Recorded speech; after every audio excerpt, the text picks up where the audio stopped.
Hey, welcome back to the Tony Montana channel. Thank you for coming back to another video. This video is basically a translation of a video I made last night regarding basically a critique and just to show you things that some other people don't see when they're looking at Tony Chico videos.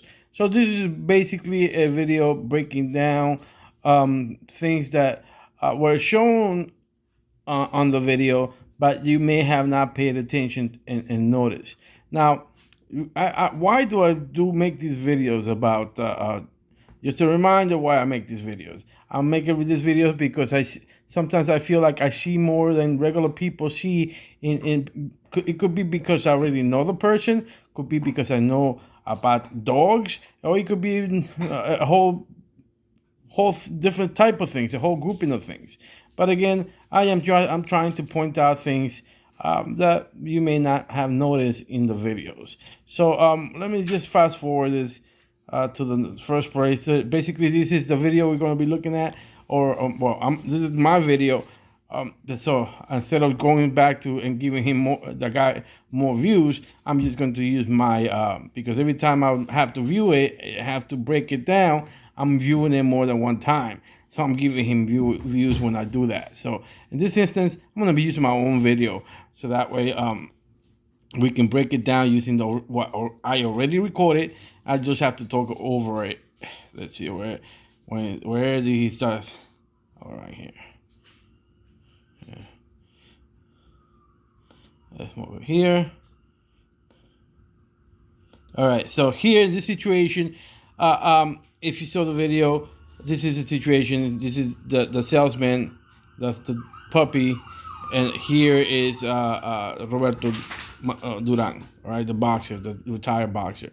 Now, one of the things I complain about is when a person is just selling to sell, their main concern is just selling the dog or giving the dog, and do not do an evaluation on individual. This person clearly was not evaluating. A person that wants to own the breed should have some sort of a base knowledge of the breed, the truth, not what the rumor mill has spread around through the media and through other outlets. We have to make sure that the owner of a future one of our dogs is well prepared to own and raise properly one of the dogs. And clearly here, he obviously I'm gonna have to translate what the guy says. I'm gonna pump up the volume. You're gonna hear me in Spanish, so please forgive me. But again, I'm trying to not to use that dude's video to give him more views. I'm just gonna be using this instead. So let's see. And here, basically, what's going to happen is the boxer Roberto Duran is going to want to grab the dog, but it's like, hey, will it bite me? Will it bite me? First of all, it's a puppy, and that was a young puppy. That is definitely, I could say that's a young puppy. That's a not like a 3-month puppy that he usually gives. That one is like a between the age of 8 weeks and maybe 14 weeks. But anyway, hopefully I don't have to redo this because stupid.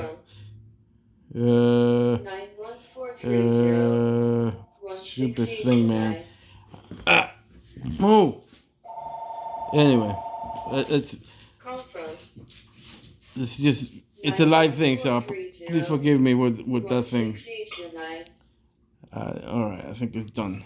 It hangs up. Anyway, here's when it Duran is going to ask him. I think I do it twice.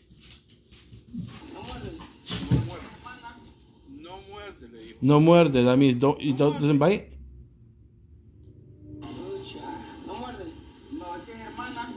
Okay, is it? See, it no muerde means it's a question, or he tries to ask a question of it doesn't bite, right? Kind of like saying it doesn't bite, right? But in Spanish, it more sounds like a statement, but it really is a question. No muerde, kind of like a question. No muerde. Morder is bite. So he's asking that question. All right, let's just move forward to the next one because it just gets better from there. obviously here he's telling, this guy is telling the boxer Duran, this dog is brother to such and such dog, to such and such dog, and he mentions different people in the boxing or MMA community that have either full brothers or half brothers or sisters of this dog.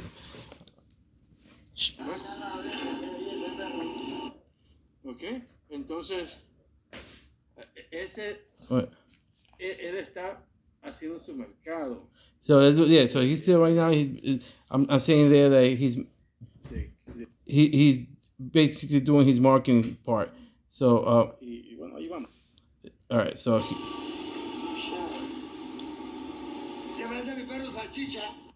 you hear that? Oh wait, I pressed the wrong button. When he said se parece a mi perro salchicha, that really means it looks just like my Dutch Hound dog. That's what he's saying. He looked at the female and said, "Yo, this dog looks just like my Dutch Hound dog." Exactly, he says.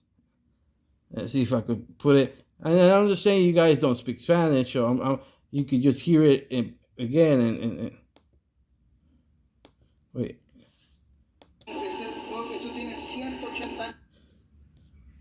Did I speed up this thing?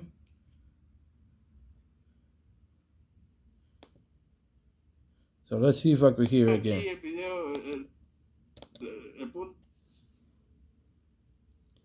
So let's see. So right now he's like, oh, this dog has 180 years of purity in them. Chico Lopez just told him 180 años. So he's saying, oh, this is, so it's kind of like saying, wow, you're getting a dog that's 180 years old, 180 years pure dog, he's saying, which is, first of all, it would be more closer to the truth if the dog was a pedigree dog, if the dog was a registered dog with a third party kind of acknowledging the the family tree of that dog. And yes, I know there could be tricks done, but at least it's another layer of security, another layer of safety to assure that the dog lineage is true to the pedigree. But these dogs, the dogs that Chico sells, do not have that. Do not only have his word that the dog you're getting is bred the way he says it is. And if you see his video, even his wife catches him telling lies or telling long exaggerations. If you see another of Chico's video, he talks about a dog that Hoist Gracie and his son used, according to Chico, for running. He was saying, oh, each one runs 15 miles a day and it's fine. And the wife is like, no, it's 5 miles. And no, it's 15. No, it's 5 miles. At least she gave, she kept it a little more real than him, but he wanted just to make that exaggeration sound wow, because he's so insecure about his own dog that he wants to exaggerate. And you can find this if you listen. I'm not even showing which video, Spanish or English, he said it, but it was said.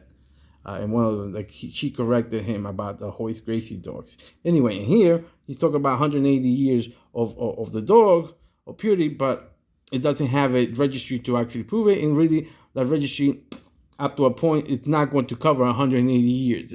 The ADBA registry is not going to cover all that.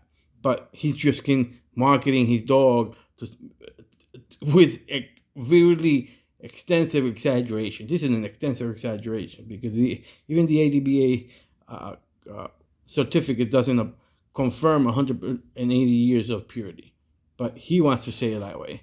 Chico could have said that if he was the third generation, fourth generation into the dogs, and these dogs had been in the family for 200 years. Then he could say it's a purity of 180 years. But again, Chico has no way of knowing this, but he wants to make it. So, anyway, let's continue.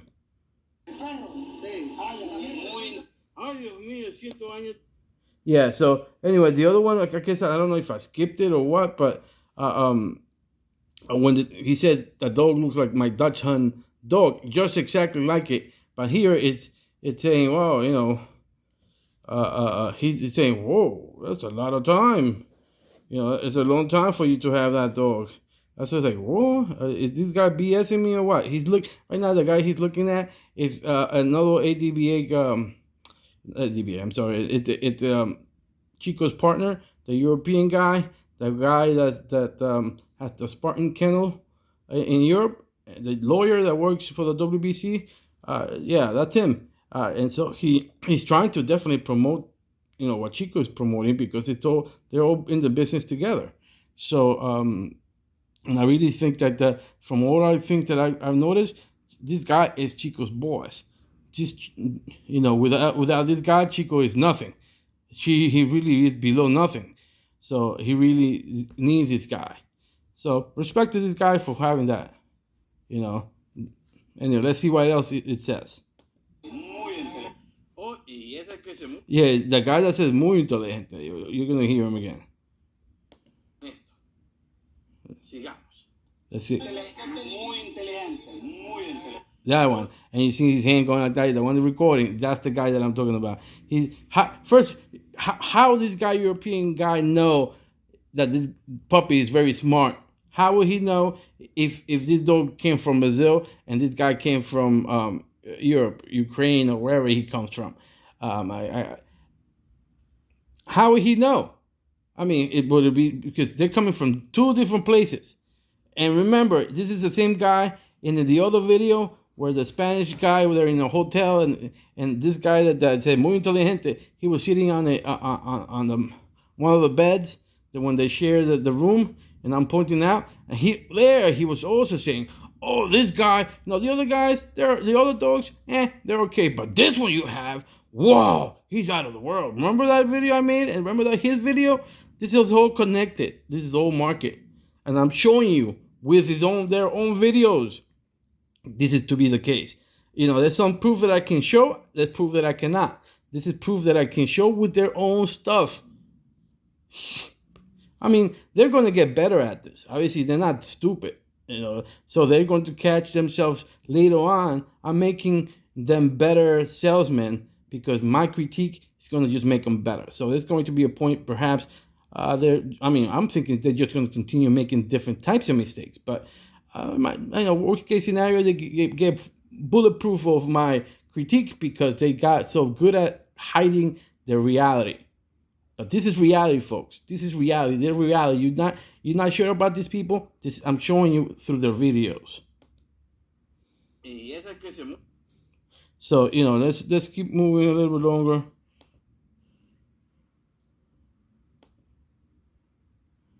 Let's see if I could hear. Like I said, I'm trying to.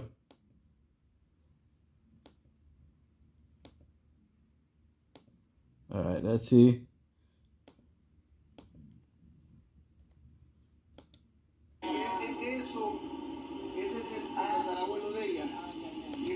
So he's basically saying, oh, this is a great-great-grandfather of her.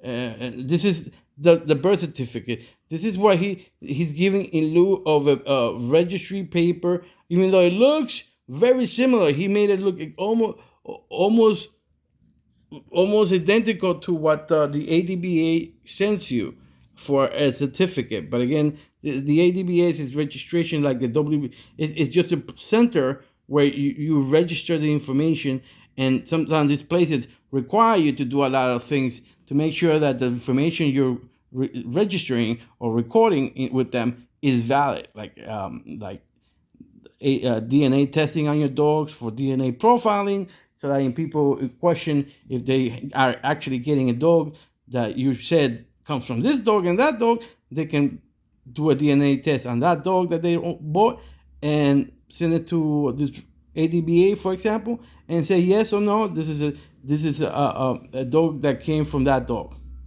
That's a level of security you should have, especially if you're making a purchase with worth a couple of $1,000. Just facts.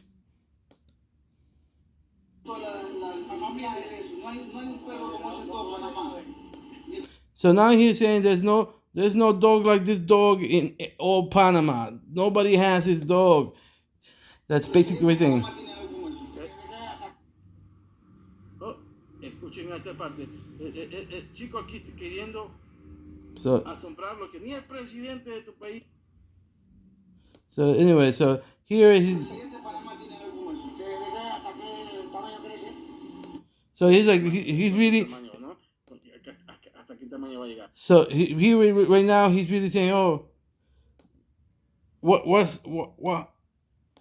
size is it going to be? It's really what he's concerned. He really wasn't care who has it, who doesn't have it. But because Chico's going to be using this as a promotional tool, he wanted to make sure that he sounds like, wow, nobody has this in Panama, just you, big champ. But he's like, I just want to see how big it's going to be.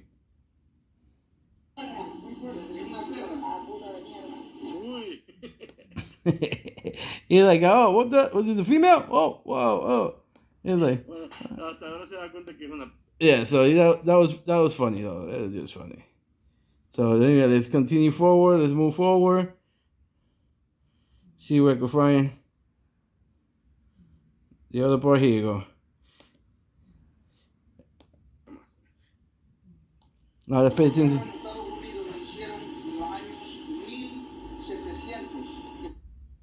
1700, escuchen.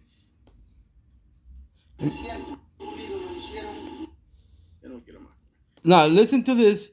I'm gonna say it to you in English before you hear it in Spanish. The guy, the supposed master of pit bulls, the supposed historian, the supposed knowledgeable man, the teacher of the American People Terrier history and breed, he's trying to school Duran in when the when the American People Terrier breed was established in the United States. Okay, this is like kindergarten for pit bulls. Most people that follow pit bulls or know about pit bulls, one of the first things they learn is when they became established here in the United States. And really, it really wasn't actually. I would say it had to be after 1900s to really start becoming the American Pit Bull Terrier. But the process began in the 1800s, late 1800s in the United States. That's when the Industrial Revolution started in the United States, and peoples from England, Scotland, Ireland, and many other countries started to populate large cities, populate places with their animals, with their dogs. And one of the main places was New York. That's why in New York, the dog fights were actually reported in a police gazette. It's basically a police magazine back in the day. So it was that popular. But anyway, listen to this master talk about trying to school Duran in the beginnings of the American People Terrier. Los perros en Estados Unidos lo hicieron en los años 1700. 1700. Well, that's if you don't know any other thing, 1700 means 1700s. So he's saying in the United States, the dogs were established in the 1700s as a breed. But he's going to even go further to clarify. It was just a mistake. It was a mistake of things he said. But no, in the next piece, you're going to see him confirm it, and not just that. He's going to say in the 1600s, the people came to the United States, but by the 1700s, the breed had already been established as a breed here in the United States. This is what you're going to hear in the next following, moment when I put this again in Spanish, where he says the same thing. So listen to it. So because I know there's a lot of people that's going to say, nah, maybe he just made a mistake.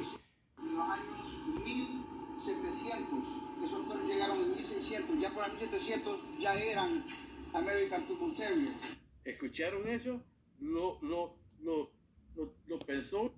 See, like I said, in that moment, he said the whole thing I just said. That 1700s, the breed was already established as a breed. The American People Terrier in the 1700s was already established as a breed in the United States. That the dogs came, the parts that came together came to the United States in the 1600s. This is wrong information. Wrong. And this is so basic.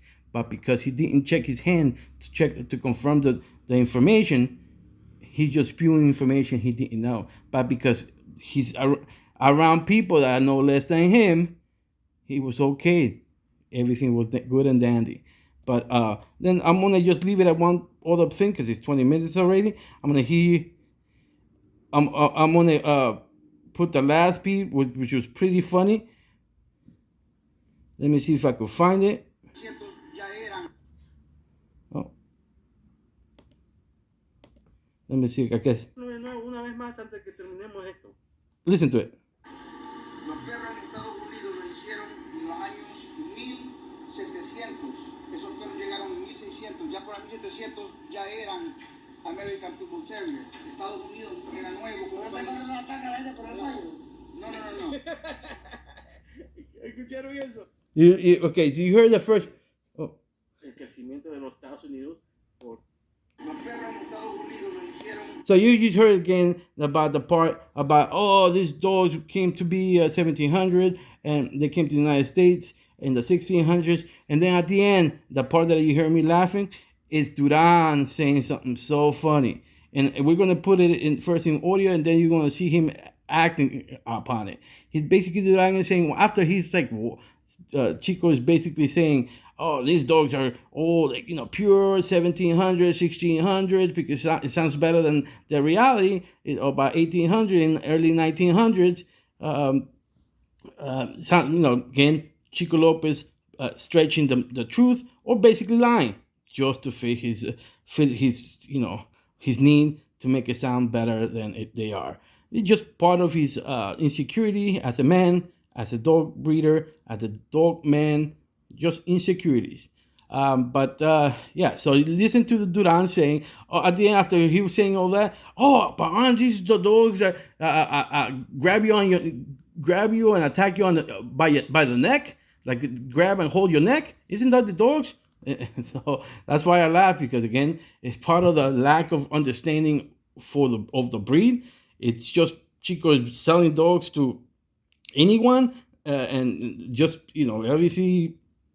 He's not doing the due diligence of at least training or some sort of education of the breed to the people he's giving these dogs to. It just shows lack of professionalism. But anyway, let's hear it.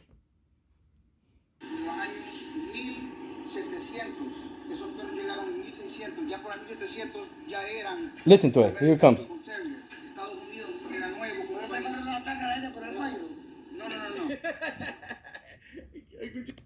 Yeah, these guys don't attack people by the neck. So that's what he was saying. That's why I'm laughing about it. But I think after this, I actually show the footage, so you see Duran actually gesturing about his neck, gesturing. But anyway, let's see if.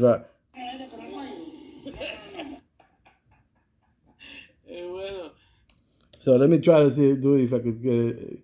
It's difficult to navigate this thing. But anyway. There you go. You see that guy gesturing with his hand about, isn't that the dog that attacked the dog by the neck? And he's just showing the neck portion of it. Let me see if I could load it. All right, let's see. Wait a minute. All right. Let's do this.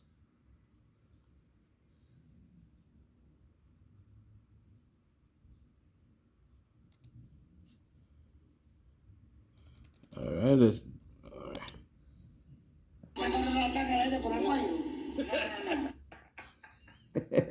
I don't know if you caught it, but it was just so funny.